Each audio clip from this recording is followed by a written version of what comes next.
Hello and welcome to our Recipients podcast series, talking to recipients in the National Awards for Disability Leadership for 2022. And today it is my absolutely enormous pleasure to be talking to the folks from the Diversity and Disability Alliance. DD Alliance is a user-led organisation run by and for people with disabilities from diverse backgrounds, an independent collective voice committed to full inclusion, leading the way by delivering innovative peer-led programs in order to create social change at individual, community and societal levels. Peer support is the foundation of Diversity and Disability Alliance, maximising knowledge, skills and expertise of people with disability from COLD backgrounds. Innovative programs thrive. Peers come together for mentoring, facilitated training. There's peer cafes in numerous languages, learning hubs, peer-led research, circles of support and communities of practice, leading by example to create an inclusive, just society. These are fabulous folk. They really are. Now, the Diversity and Disability Alliance has received the 2022 Award for Inclusion. And the Award for Inclusion is for illustrating the intersectional diversity of disabled people by designing processes, systems, or programs. And I think we can all agree that the Diversity and Disability Alliance is doing just that. They've been doing it for a little while. They're not new. And it's a real thrill for me to be speaking with them today. And we have as our guests on the podcast, Pauline and Ibby. Welcome to you both, and it's fantastic to see you. Thanks for coming. Thank you, Christina. Thank you for having us on the show. Oh, it's just wonderful to see you. Tell me a little bit about how the Alliance formed. Ibby, what happened? The Diversity and Disability Alliance became a thing. Why? Well, funny story about that. It all started, at a cafe. Our two, co-founders, just had a chat, have a coffee. And look, because they didn't want to forget all the information that they were sharing, they only had a napkin at the time. And so they wrote down notes on a piece of napkin about, creating a space for people with disability, especially those from culturally and linguistically diverse communities, to come together in a space where they can share ideas, knowledge, and grow from there, build the community awareness into, peer support. And that's where it started. And from there, it kind of grew into this space where we got leaders like myself, Pauline, and others who are facilitating peer support groups all around Sydney. And we're encouraging others to build on the peer movement. Fantastic. And Pauline, what drives the network? Or the Alliance? It's a real peer-led space, and you're doing enormous work across different communities. And what pulls all of that together, and how do you operate? Pauline. So I think for a lot of us, it's passion in creating change and encouraging, valuing lived experience is something that we're really big on, and having peers become leaders in their own communities and have a voice and choice and control of their own lives is something that drives our work and what we do. Oh, fantastic. And Pauline, what work is the Alliance doing right now? What's happening? What's happening? Oh, well, we're part of, we're involved in, we have a lot of peer cafes, mostly run online at the moment due to COVID. We're involved in all different communities, Khmer communities,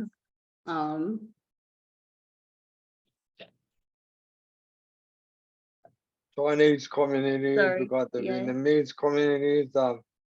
We're hoping to get in touch with the Arabic community. So just Yeah. building on what Pauline was saying as well, we're planning to go into the hybrid space. So we allow our I guess peers to have the option of being face to face or going online. So Yeah. that's something that's going to be trialed, and hopefully, yeah, we'll go from there. Fantastic. And you're Sydney-based, aren't you? Does the Diversity and Disability Alliance only work in Sydney, or do you work broader? Is it focused on Sydney?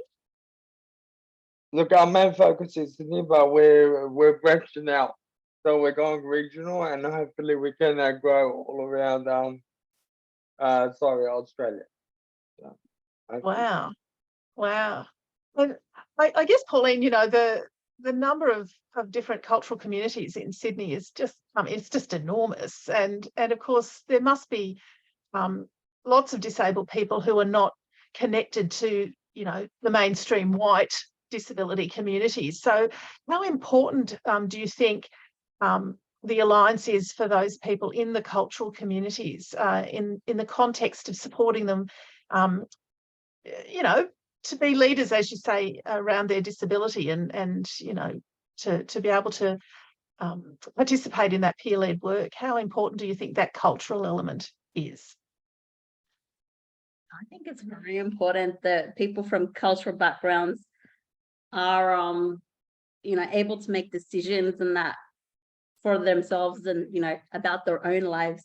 Myself, I come from an Assyrian background, and for me to have, you know, be able to have my own voice and, you know, share my own opinion and my own thoughts, my own feelings, and, you know, being able to contribute to society and community is something that I value. And it's the same, I think, for all of the peers that are involved with Diversity and Disability Alliance, that, you know, we've given them a space for them to be able to, you know, make decisions and talk about, you know, whatever may be going on for them, and being able to, you know, have that space where they're able to come in and speak about whatever's going on in their own life, and have other peers sharing, you know, common experiences and that sort of thing. And yeah, so for them to it's very valuable work. Yeah. Yeah. How have you observed that cultural element coming into your work, Ibby? How have you seen it make a difference to people from who might be isolated in their cultural community?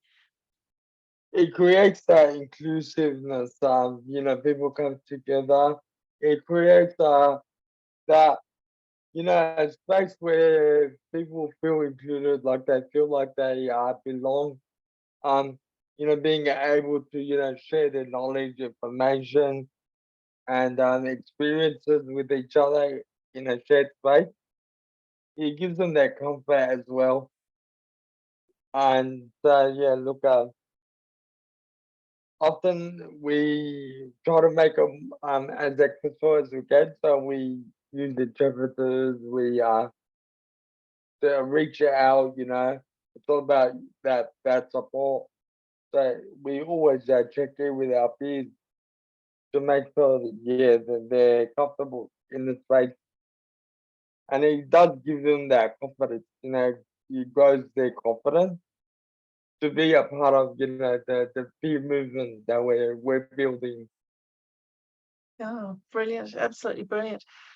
But what are some of the roadblocks or the barriers that are there for people from diverse cultural backgrounds in the disability community? But also, what are some of the barriers that the Alliance has experienced in connecting with the disability community, or taking disability back into the cultural communities? What are some of those roadblocks or barriers that you've come across over the years?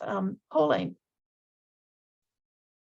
A lack of understanding of what peer support actually is, because we find that within like various languages, there is no such word for like a peer, for example. And being able to, you know, interpret that in language and have people understand what that actually is. That's one of the barriers that, you know, we face. Also, of late, the whole pandemic was another one. We had to get all of our peers online, you know, because all of our work was online, and you know, with peers not being able to understand how Zoom and all of these other programs work, you know, we held what we call Tech Tuesdays on a Tuesday, which Ibby runs, and yeah, we managed to get all of our peers online, and, you know, continue our work online the past 3 years. So yeah, that's been pretty good. I don't know, is there Wow. anything else, Ibby? Ibby, what Yeah, look, else? Yeah. sorry about that, Christina. No? For us, you know, as individuals, it's also look at the stigma and attitudes towards, you know, people with disability in our community. Um, people sometimes their confidence is low because they don't think they're valuable in the work that we do. But at DDA, it's all about realizing your potential, your worth. We encourage, you know, people to, yeah, to I guess be leaders in the space, you know, take control, and hopefully they can translate that with their communities and build on that. It's look, it's too much us and them, and that's what separates us. There's that disagreement, and we're trying to bring it all together, create that inclusive society is what we're all about. So this is the space where we encourage, you know, peers to grow and be confident of who they are. I'm this is exactly why the Alliance has received the Inclusion Award, everybody. This is this fantastic intersectional work, and it's really pulling people together, as Ibby's saying. It's such a good illustration of the intersectional inclusion space. It's I'm getting very excited talking to you. So how do you think receiving this award, the Inclusion Award for the National Awards for Disability Leadership, will change your work or make a difference? How do you think it will make a difference, Ibby? Well, it'll give us more recognition of the work that we're doing. We want to grow in this space and, you know, encourage our peers in the community to, like I mentioned before, become leaders, run their own peer spaces, and they talk about advocating for themselves. We need to bring more awareness of what peer support is all about. You know, peers coming together to support each other in this space, and why it's important. What value also it brings to the community, you know, especially in the CAL space, the cultural and linguistically diverse space. Mm. And we just want peers to lead, be the leaders. Absolutely. Yes, I'm loving it. I'm loving it. Oh, what change do you think might come of this, Pauline? How will it help the work of the Alliance? More recognition, as Ivy said, more of an understanding of what peer support is in the broader community. And what else? Another change. Maybe also encouraging peers to self-educate themselves. Oh yeah, having more peers to take control of their lives that I mentioned before. Yeah. Yeah, rather It's than interesting having too. And I think, I mean, Ibby, you were just talking about the sort of disability inside the cultural communities and how that's often been a barrier. And I guess, you know, the self-advocates and the peers are participating in an award-winning organisation. You know, it's not just a bunch of disabled folks getting together. It's award-winning work. It's really doing, you know, it's outstanding stuff. Right. Mm. Because we want, you know, peers to be able to exercise, you know, their voice, you know, choice and control in this space. Yes, and oh yeah, fantastic. So what's next? What is next? Where's it all going? You mentioned earlier, Ribby, taking it wider than Sydney. So talk to me a bit about that. What would you like to do? Yeah, hopefully we can grow in this space and branch out into different communities. Encourage kids to be the voice of their community. And exercise peace support within their communities, people around them. It's important, we as individuals to stand up for ourselves, and so advocating for ourselves is very important. And we don't want to be the leaders in that. So I feel, yeah, just going to different communities is what we're aiming for. Fantastic. And Pauline, I know as well that the Alliance is part of, there's organisations around Australia that are from ethnic communities and the culturally diverse communities that are disability based. And, what do you see in the future for tapping into those networks and, leading the way or showing them how you work? I see DDA going, being involved in other organizations, interstate, nationally, working with, other organizations in state to share the peer movement, like increase the peer movement and have others understand what that is. And yeah, taking that nationally, I think we'll get there. Absolutely. I reckon you will. I reckon you will. Now we're almost out of time today, but something that I like to ask everyone that we talk to is a particular question. So I'll ask both of you to think about it. And I'll start with you, Pauline. Who is a leader that you admire and why? All right, so I have a few growing up. I've had like various, so I'm big on the personal development. Think so. Dalai Lama was one. Mahatma Gandhi is also somebody through DDA. One of the quotes that he says is "Be the change that you wish to see in the world." That quote alone is the base of what DDA's work is about. And for me personally, Fred Hollows and all of the work that has continued to,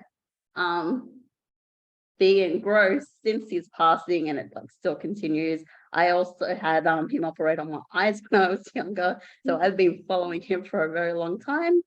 And also people with disability that get out there every single day of their lives, even though that they experience barriers and challenges and stigma and bias and all of that, and do the best that they can do to contribute to society and community, are people that I admire. Oh, absolute heroes. When where people can't say, like, they say no to people and people still get out there and do the best that they can do. Oh yeah, can't agree with you more. Ibby, who's a leader you admire and why?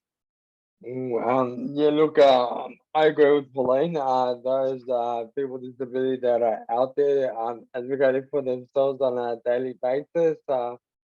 You guys are fantastic. You're awesome. Keep up the great work that you do. For me personally, Stella Young, the late Stella Young, and also Judy Human. Yes. They were great advocates in this space, and people like me. I want to continue the great work that they're doing and build on, the work that they do. Also, we got a person that works at DDA. He's started the whole peer movement. So, and now I have to build on that. So his name is George Ayub. He's been in the space for a very long time, and I admire him, and I'm inspired by the work that he does, and I hope to continue the work that he does in building that peer movement. So yeah, great work to him, and yeah, it's all about advocating for yourself and being out there in the community. It certainly is. Oh no, George is a fantastic person. He's just yes, he's on my list. I love George and his work. He's terrific. He's terrific. Oh, Pauline, Ivy, from the Diversity and Disability Alliance, thank you so much for spending time with us today and telling us a bit about what you're doing. And congratulations once again on receiving the Inclusion Award in the National Awards for Disability Leadership 2022. Thank you very much. Thank you for having us.